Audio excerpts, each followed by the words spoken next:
Hey everyone, Austin Swanson here, aka 24/7, bringing you what I find to be a super exciting topic, and that is personal finance, income, expenses, saving, assets, liabilities, net worth, just money, right? Personal finance. And what this video is going to be about is how I think about personal finance, what I have done over the last few years, how I've saved my money, how I've tracked my money, and what may work for you. I think that, I'm still young. I have a lot to learn in life, but I have done pretty well in terms of managing my money and thinking about money because I do it a lot. I enjoy it. And so I hope that there's maybe some stuff in here that you could benefit from. And the other aspect of this video is if you do want a way to track your income, your expenses, your budgets, your budgeting, your net worth and assets and liabilities and all these other things, right? So this has income for your saving and budgeting, your balance sheet for assets and liabilities, cash flow statement, we'll talk about this, and then a nice report that you can track everything every single time, and then print this off if you want to. But if you want, there's a link down below. You can purchase a spreadsheet. Don't need to. You can create it yourself, but if you don't want to go through all the work and you'd rather have the exact spreadsheet I'm using, and so you can use this video to know how to update the spreadsheet, then there's a link down below. Feel free, reach out to me for any questions. I'm happy to help. And if you do download the spreadsheet, I know there's a few others who have already done so. If you notice something wrong, please let me know. There's some things in here that are like this. I made a thing for taxes. I mean, you can override anything, but I tried to do some other interesting aspects of this spreadsheet of trying to predict what maybe your taxes would be based on your tax status and other information. So if anything's wrong, let me know. I'm using this spreadsheet as well. I've used a spreadsheet for a very long time. So if anything's wrong, just let me know and I'll update it because it benefits me as well. So let's get right into it. There is an instructions tab of how to update this if you're not, watching the video, but you are, with some other links.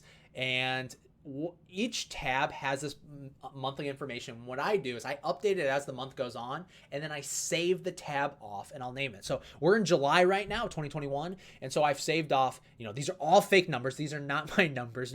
You can't sit there and be like, whoo, no, Swanee makes. They're all fake, and that's why they're all like very nice, neat numbers. But I'll pretend save off these each month, because then you can go back and look and say, oh wow, in this month I had this much money. March 2020 happened. That's why my assets were down a lot. And it's the one thing that I've thought about, and I think the saying is, what gets measured gets managed. And if you're not tracking these things over time, you might just let it go. You might wake up one day 30 years later after working, you're 50 years old, and be like, what do I even have? Where is my money at? What have I saved anything? By just even tracking this, I promise you, you're gonna have so much more money. You're gonna retain way more money than you would have because you're thinking about it. You know where your money's at. You know what your money's doing, and you will do instantly way better than you have ever done. I don't like. I'm always very general. I don't like making bold statements, but this is literally the number one thing you could do is just start tracking this stuff, and that's why I've done it every single month for a long time. But the other fun thing to do, and maybe it's only fun to me, I don't know, but I update this every single month at the first of the month to have a point in time account of what my assets and liabilities are. So if I'm paying down my mortgage, I can update this, and we'll talk about everything very specifically in this video. I'm just giving a broad overview. But the other aspect is, updating my assets. If I'm holding, shares in public companies and I want to update those, what's really fun is then you get a net worth, right? Your assets minus your liabilities. And I also have that in this report over here for the balance sheet, assets, liabilities. And then you have a makeup of everything. This updates on its own a lot, and I don't know why, it's because on the first tab. If we're over here, I can show you, and I'll update that afterwards. I'll just update that real quick. But what you'll see is, let me update this. It starts at 95,000, which is deceiving. Let me update the past two. I updated on the latest tab, and I'll explain this. All right. Is when we're talking about the assets and liabilities, what's as nice is, okay, so I have a fake $124,000 of assets. You can see that here. The liabilities based on, our mortgage, car insurance, or car loan, all that, we have a net worth of $17,000. So you have a full $124,000 of assets, but most of that is made up of debt. So we only have this little sliver of $17,000 net worth. Then we can also look at our expenses each month of how it's made up. You can see a large portion is rent, supposedly.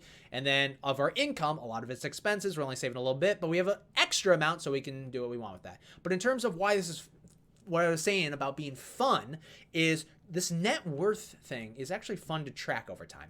And so what I've done is I have this graph, and I've done more complicated things in my spreadsheet, but this is the most important thing in my mind, is you have your after-tax income every single month of how much you're making after tax, okay?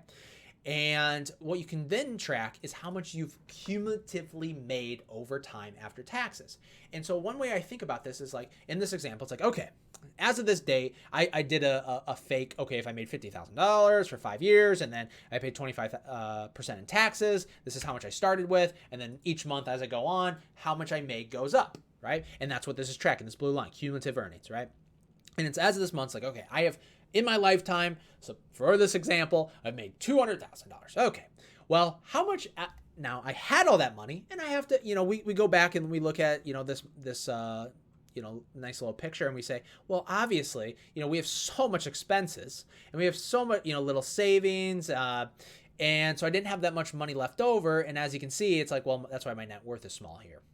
But over time, maybe we're looking at this graph and here's maybe the first thing you can do is say, well, I have this much income and here's my expenses that I know of, and I'm saving this much automatically, right? I can say right now I have $400 going to my 401k, maybe a brokerage account, like to invest in public companies or stocks, and then, your IRA. And so those are your savings, but it's like, wait, I just realized I have more money. Excuse me. I have more money that I can use and save, and maybe I can save an extra $1,000 a month. And here's my first little thing that I wasn't even planning on talking about these things, and so there might be some really fun nuggets in here of information. Is my number one way to save money is to not, even though we have this budget of, we can look at all our expenses every single month and say, okay, I'm going to save, spend this much for eating, shopping, whatever. But what's interesting is when you look at that, it's like, wait, I still have $1,000 left over. And so what I would do and what I've done over the years and what has led to me saving a lot and increasing my savings rate. So you can see right now, saving rate, 7%. But it's like, wait, we have $1,000 that we're not accounting for. We have all these expenses, right?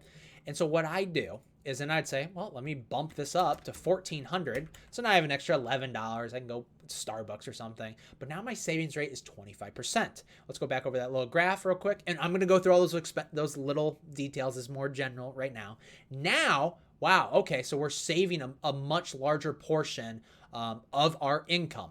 And so what should happen then over time is, because we're saving it, and we'll put that, we're automatically, maybe did I override what I should have? Yes. Wait. This is why this is important. This is a good first thing. This is referencing the savings. And so what I could have said more specifically, it says, okay, I'm putting $100 in my 401k. Well, actually I could put $1,100 in, not $4,100, because then the extra amount you'll see becomes negative. But we can put $1,100 in our 401k. And we would still have enough.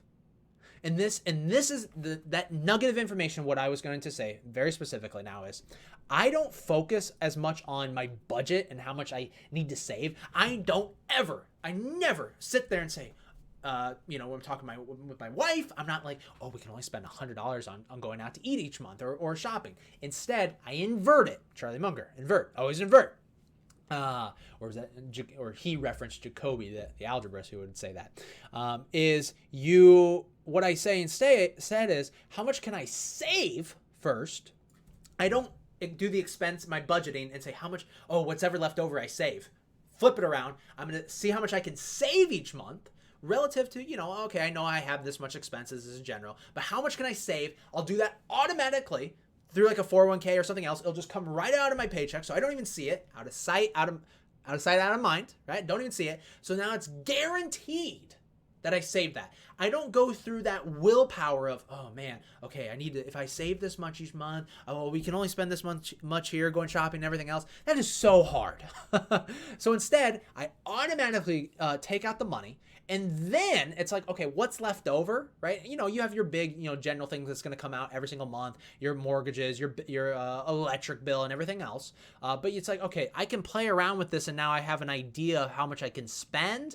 And that is so essentially I'm focusing on the savings. and making sure automatically, out of sight, out of mind, go into a separate account. Do not, like this is, here's another little piece of information. So we already talked about focus on the savings first, have it automatically go out, but the other aspect of it is put it in a different account from where your general expenses that can change every month go. The reason, out of sight, out of mind, if you put that extra $1,000 in your checking account where it was before, what are you gonna do? You're gonna be like, well, I guess I can go to Starbucks. I guess I can get that next shirt. Oh, you want to go to a concert? Sure, I have an extra $1,000 this month. But if it goes into a 401k or a different checking account or an IRA or a brokerage account, that's not where you spend your money generally.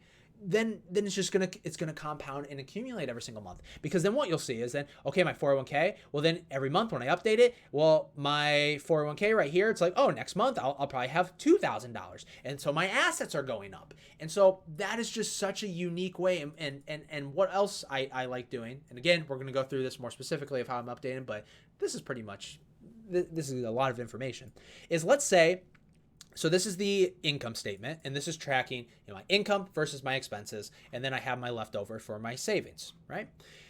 Is, let's say, so we started with 6,000, but let's say, just because I don't want to forget about this, let's say I make an extra 7,000. I got a promotion, and then upon that we started a side hustle. We're making an extra 1,000. So we're making an extra 2,000. Well, nothing else adjusting. If my expenses don't change, my savings don't change, we have this extra amount each month.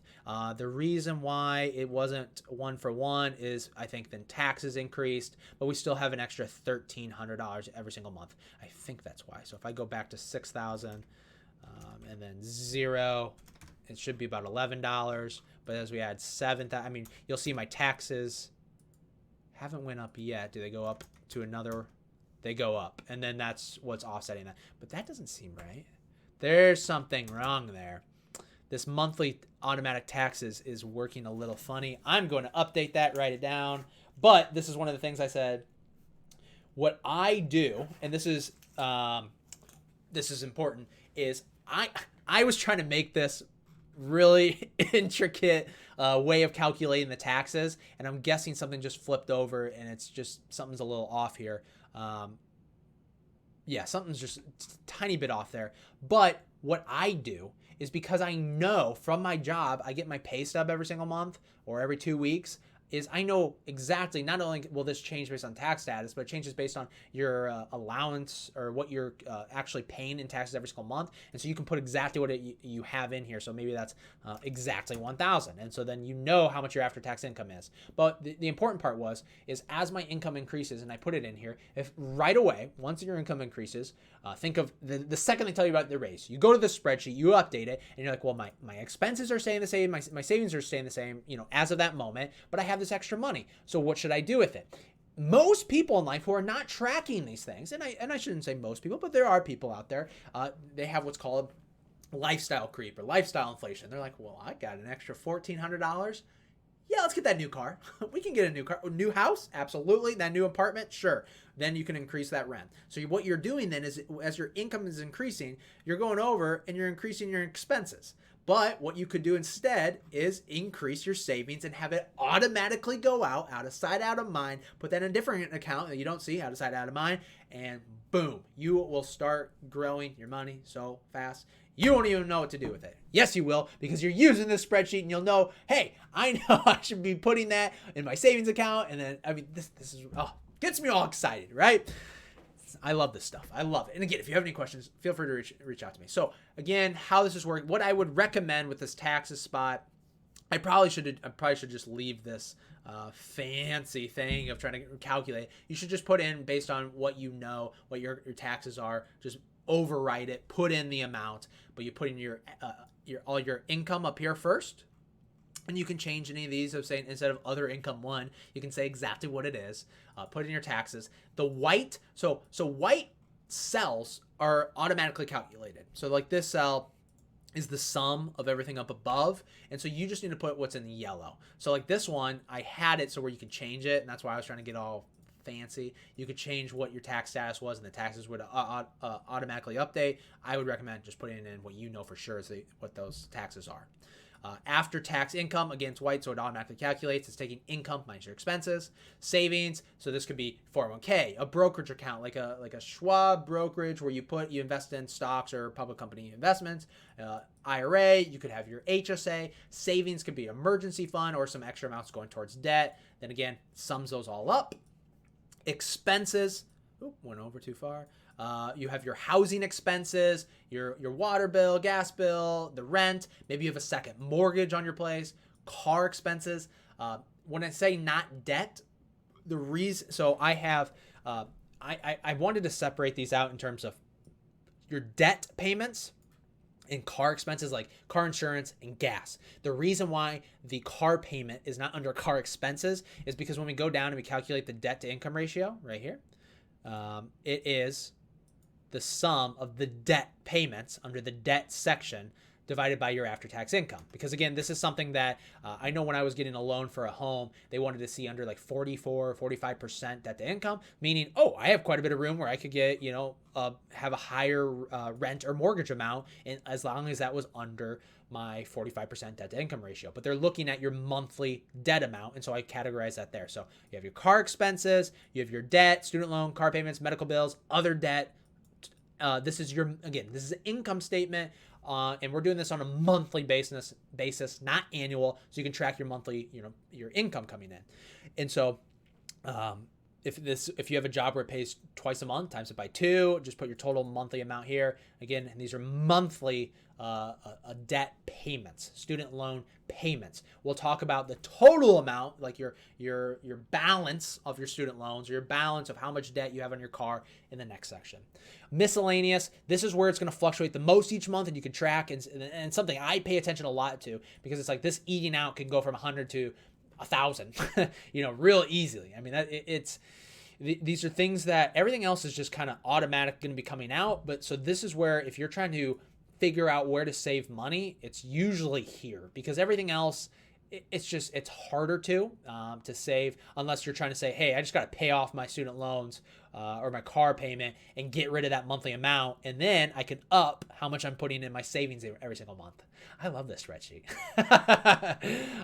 But this is where it's like I might notice if I'm tracking it over time. And actually, when we talked about this graph, I will track that, like I call it, just your general spending. I'll track that every single month because I might see a spike and be like, wow, we spent a lot of money this month. We need to make sure, we're eating out too much. We got to stop doing that. We did way too much this month. It was fun, but no more.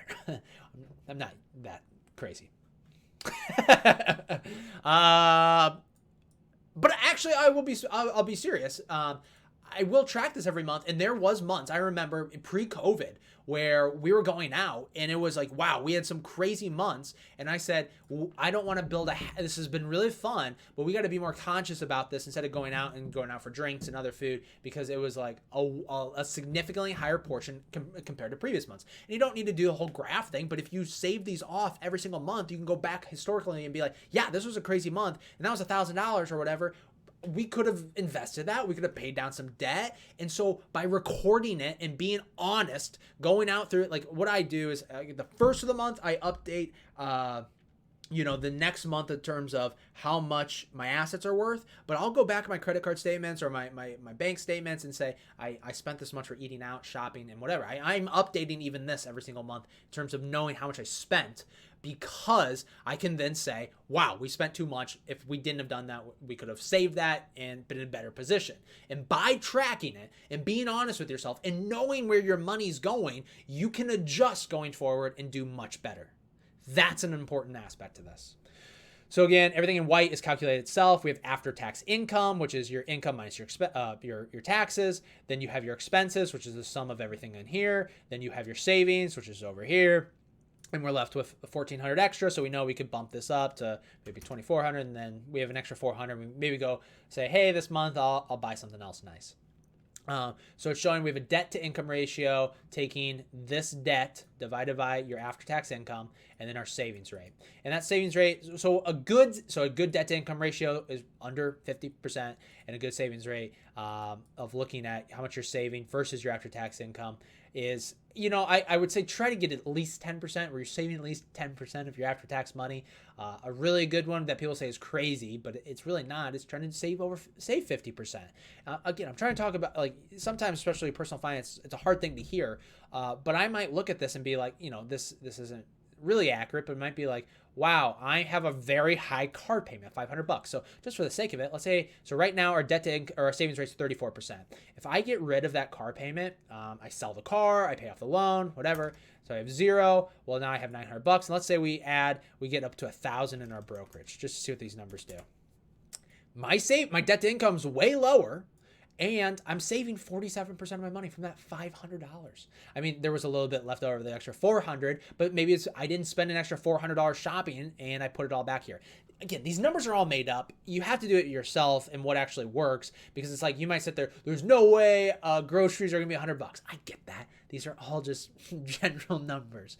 But I promise you, I have months of savings that are significantly higher than 50%, but other months not, because if, I might have huge medical expenses or other things that happen, or went on, travel or did something, right? But in general, it's just something important to think about.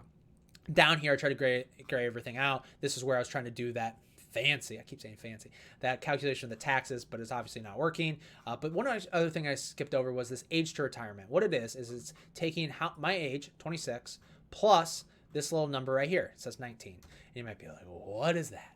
Right? I would say this is more of a thing just to gauge, not like, once at 45, I can retire now. No, that's another subject, and we'll have to talk about that later on. But what this is just kind of saying is, as your saving rate increases, which is these numbers here, as it increases, your years until retirement decreases. This is something I pulled, I think, from Mr. Money Mustache. If you haven't read him, there's a thing, search, Mr. Money Mustache savings rate or years to retirement, and you'll see this graph, and he can walk you through it.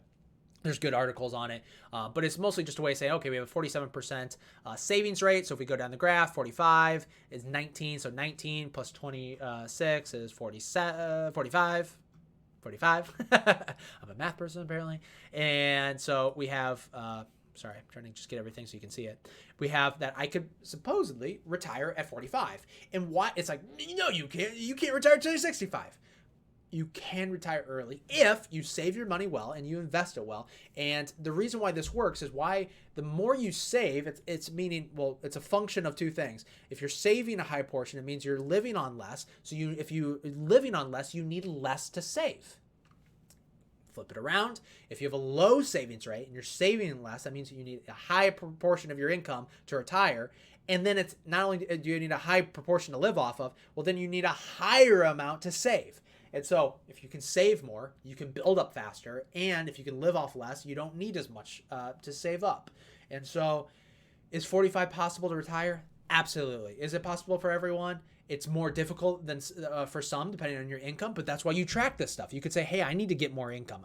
I'm saving everything I can. I'm budgeting as best I can. I need to increase my income some way, get another job, get a different job, anything. But I would say a lot of people can probably save more than they are. And it's not a function of anything else but just tracking it. Like, it's probably like there's so many things that if you're not tracking, you might just have no idea where you're even spending your money. Or you might be like, whoa, I didn't notice that I was spending $100 on this every month or this bill every month. I didn't even know about this. Can we do something different? And then I could save that and then automatically save it. So it's just more of a gauge of what's going on there. So that is the income statement. Very useful. And the reason I said before why I don't budget, and I think I kind of said there's just too much willpower of constricting yourself to say, oh, I can only eat out $100 a month. Instead, I focus on saving it automatically, and automatically going out to a separate account that I don't see, and then what's left over, I try to expense as best I can. Okay, balance sheet. So this is in terms of your assets. So your home, retirement accounts, personal savings account, maybe you have rental properties and some extra savings, and they'll calculate how much total assets, not equity, because equity is assets minus liabilities is your equity or your net worth. And so I'm saying, okay, maybe you have a home of 110,000, and then if you just go right over, excuse me, Your mortgage maybe is 100,000 at 3.25%, and I do this to try to get like what your total interest you're paying, and it's like, oh, 3%, maybe that's not too bad. But if it, like, you might say, oh, I have some pretty high interest rates on some of this debt, so I should pay them down. But back to the home thing, I'm trying to say as much information as I possibly can. You have your home and your mortgage, and if I take 110,000 minus 100,000, I'm left with 10,000. That's my equity in my home, $10,000. But if I do this in the total, my total assets minus my total liabilities or my total debt, I have assets minus liabilities, and that's where over here for that report, you can see I have $17,000 of equity or net worth. And so you can track that every single month. And again, that's where my graph I was going to go over is you can see is that would increase every single month, and you can compare that to how much money you've been making. So really, I mean, it's really cool to say I've made, let's say you've made $400,000 in your lifetime, and say, wow, my net worth is over $400,000 now. And that shows that you've saved. You don't have to have just actually save it, but it compounds over time. So I wouldn't say there's much to this, but how I do this is every single month I only do this once a month. Same thing with the expenses. I only update those once a month, usually on the first of the month. Because it's the first, I can say, oh, this as of July 1st, I had this much money, and once it's July 1st, I know all my expenses for June, so I could go back and I can update June expenses to know exactly how I spent. And usually, for expenses, I'm usually just updating those for the miscellaneous, because everything else is usually it's like debt payments, house payments, car payments, everything else that's pretty set in stone, and just a monthly amount that comes out, but that fluctuates. But here, I'll update this once a month so I can track it, and I'm going through maybe my home's usually staying about the same. Mortgage will go down a little bit because I'm paying it down each month. IRA, you might be contributing to your 401k, and maybe they appreciate every single month, so I'll update those. My savings account, my rental properties. If I do rental properties, again, you want to do your total value and then an offset of the debt, so you have a total assets minus total liabilities. You could just do your equity here, but if you do, don't put your debt here, because then you're not doing a one-to-one. So this is pretty general. I did put a spot here as well to track your individual investments if you want to. So like your IRAs, your pensions, your 401ks, to say, where I might have, these are the tickers, right? Like SPY, Apple, Berkshire Hathaway, and the amount. And then you can just kind of get an idea of like where all your money is and what they're invested in. It's just something good to track. So balance sheet's pretty easy.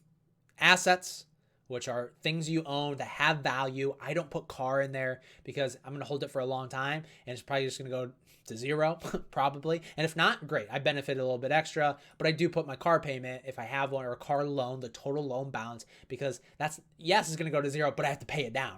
And so that will go there, credit cards, other things. And so you have your assets, the things that have value, but you might have debt, your liabilities. And so the difference between those is what your net worth is.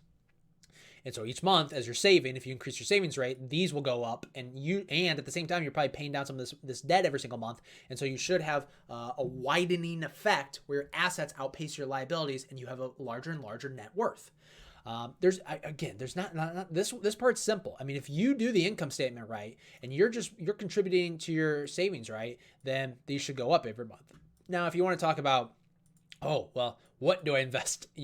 These are not recommendations for Apple, the S&P 500, Berkshire Hathaway. I'm not getting into where to invest your money or how to invest your money, more just to invest it. For those videos, reach out to me. I might do some. I've discussed rental properties. I've discussed specific investments. Most people just recommend an S&P 500 index fund like SPY. Do research yourself, but that's tracking the 500 largest U.S. companies by market cap. Again, the way I've described it to family members when investing, it's like, okay, every single month, just automatically invest in an S&P 500 index fund. If it goes up, great. If it goes down, better, because now you're not using it and you can buy more of it each month. People will say, oh, it's on sale. Buy it like you're buying your clothing on sale. And especially if you're not going to use it until you retire 10, 20, 30 years from now, you want it as low as possible, because while you're buying it, because you can buy more of it, more shares of it. And so when you finally do want it, well, that's where you want to finally have that appreciation over time. But Yeah, the S&P 500, again, another way I've described it to others, or what I was going to say is it's 500 companies. So it's very diversified. You're not picking out, two stocks or two public companies that you maybe don't know too much and you haven't spent much time in, but 500 of them, and the largest ones, Apple, Berkshire Hathaway, Facebook, Google, Amazon, all these giant companies. Well, are they going to be around for 50 years? I don't know. But are 500 companies going to go to zero next month? No. That's I'm pretty certain about. I mean, look at March 2020, right? When those were all dropping. That you could have sat there and said, are they going to be impacted temporarily? Yes. But 30 years from now when I'm going to retire, it's like, no, they're probably, most are going to be around here, or something else is going to make up this S&P 500 with different companies. And so I can start contributing. I should keep adding to them because they're on sale right now. You might not have had money to do it, but you could have looked at this balance sheet and said, hey, I have some savings and I have a lot of savings. Maybe this is a good time to start putting more into my brokerage or upping my 401k contribution, and maybe not paying extra towards debt at 1%, because I could earn a higher percent by investing.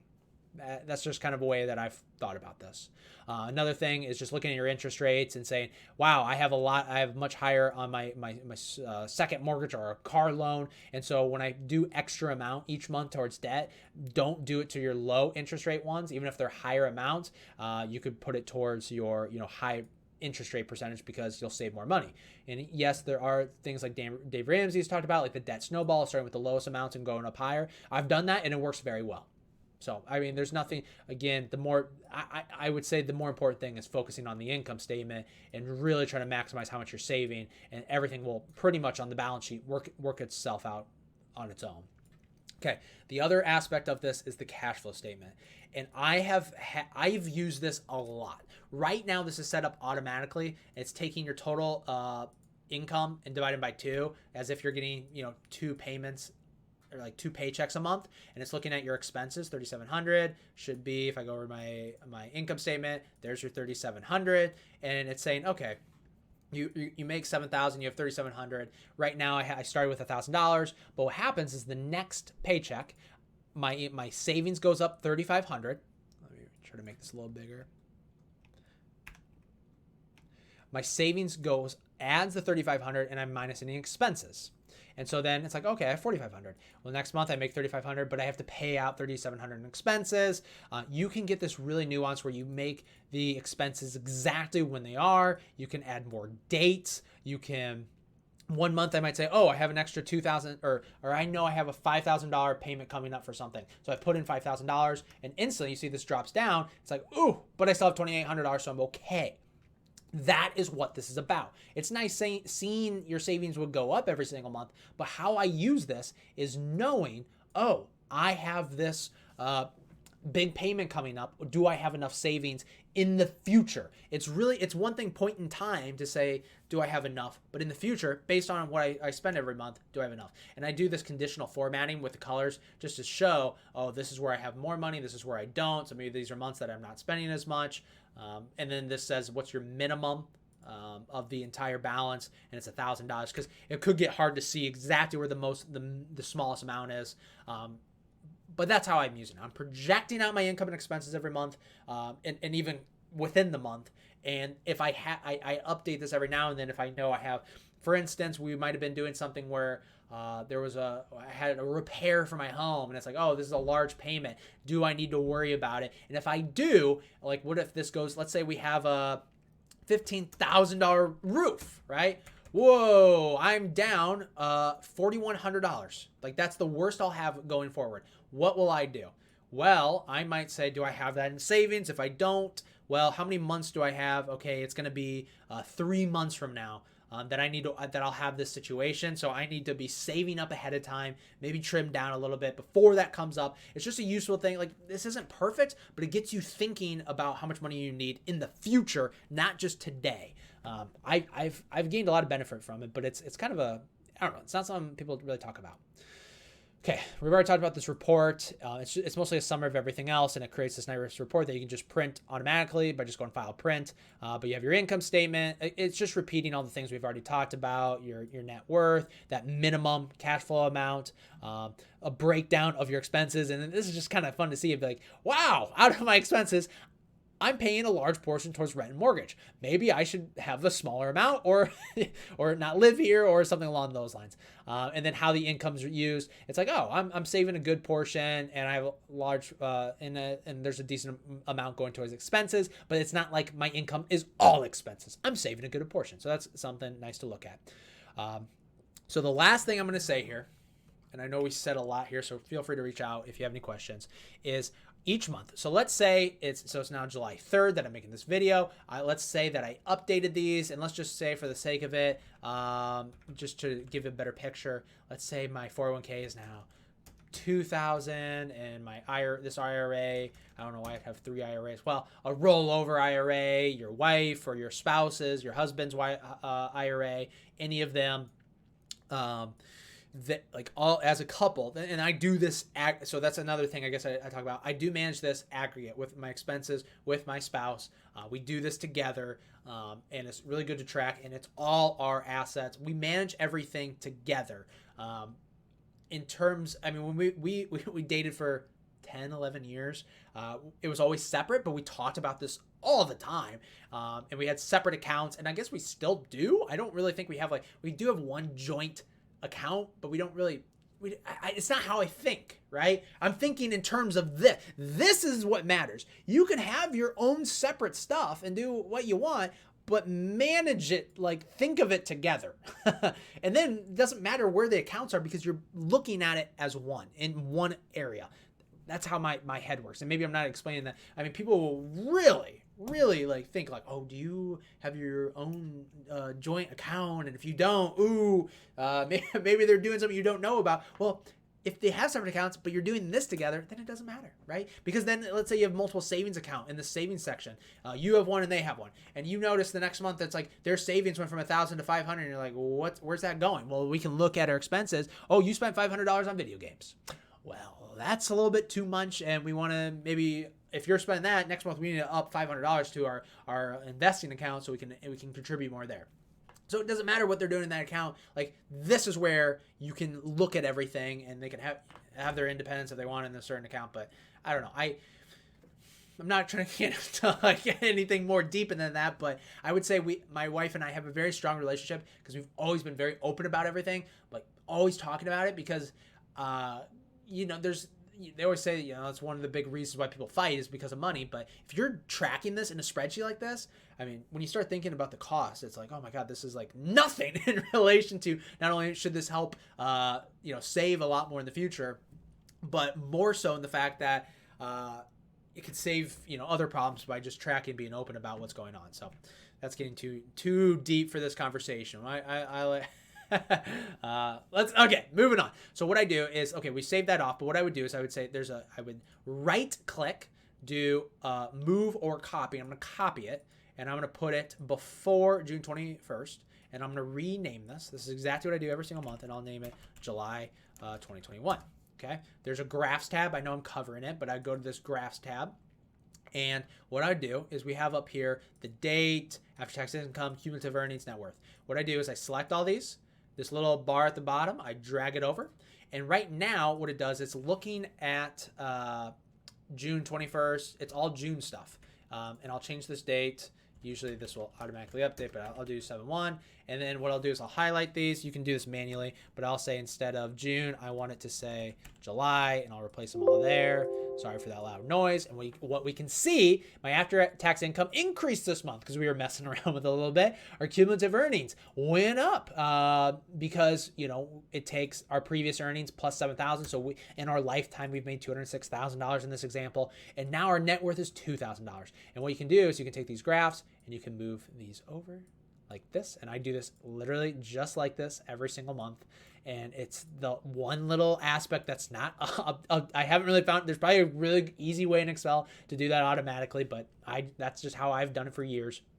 And what you can see is, our cumulative earnings went up a little bit, and our net worth is just inching up a little bit. But over time, what you'll see is that net worth will start outpacing your income, and it's just a fun thing to track.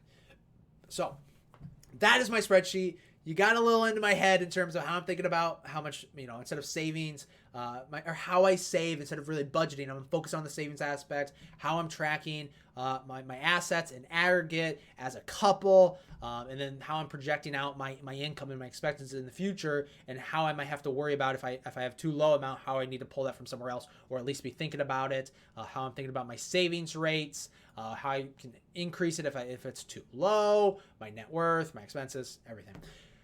It's a lot.